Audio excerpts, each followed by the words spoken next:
खूप सुंदरशी गोष्ट काही दिवसांपूर्वी मी आबांकडून ऐकली आणि त्यांनी कोणाकडून तरी ज्यांनी सांगितली त्यांना थँक्यू. गोष्ट अशी की एक खूप भोळा भाबडा भक्त होता. प्रत्येक गोष्टीसाठी आपल्या भगवंतावर डिपेंड. काही जरी झालं तरी भगवंतावर सोपून द्यायचं सगळ्या गोष्टी अगदी. एकदा काय होतं की त्या भक्तावर सगळेजण जे स्वार्थी लोक आहेत ते आळ घेतात आणि त्याच्या विरोधात पेटून उठतात. हे जसं भगवंताला कळतं तसं भगवंत जेवता जेवता उठतात. विठोबा जेवत असतात आणि जेवता जेवता उठतात आणि पळायला लागतात. आणि त्यांच्या मागे रुक्माई जसे पळायला लागतात उंबरठ्यावर येऊन एकदम स्तब्ध उभे राहतात. रुक्माई येते आणि विचारते, भगवंता कुठे जात होतात तुम्ही?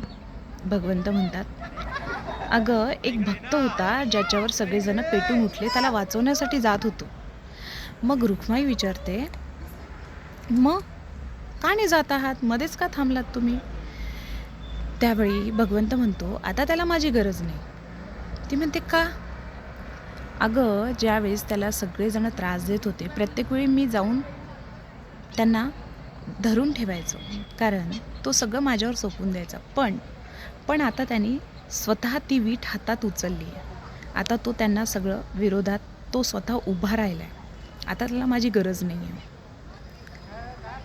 रुक्माई म्हटली, म्हणजे आता तुम्हाला गरज नाही वाटत त्याच्या मागे उभे राहायची? ते म्हणतात, नाही. मग आता काय गरज? ज्यावेळी तो सगळ्या गोष्टी माझ्यावर सोपवून माझ्यावर विश्वास ठेवून सोडून देत होता त्यावेळी मी जात होतो. आता त्याला गरज नाही, आता तो स्वतः उभा आहे. मग यातून आपल्याला काय शिकायचं आहे? आपलं जे योग्य कर्म आहे तो आपण करत राहायचं. आणि जे लोक आपल्याला विनाकारण त्रास देतात, विनाकारण चुकीचं ठरवण्याचा प्रयत्न करतात, त्यांना ते करू देत. प्रत्येक वेळी त्यांना एक्सप्लेनेशन द्यायचं, स्वतःची गोष्ट पटवून देणं ते बंद करा. कारण काय होतं, काही गोष्टी त्याच्यावर सोपून द्यायच्या. तुम्ही ठरवायचं की त्यांच्या विरोधात तुमच्या स्वतःला उभं राहायचं आहे की तुमच्यासाठी तुमच्या भगवंताला उभं करायचं आहे.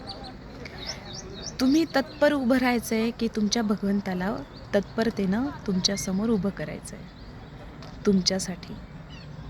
ठरवा मग.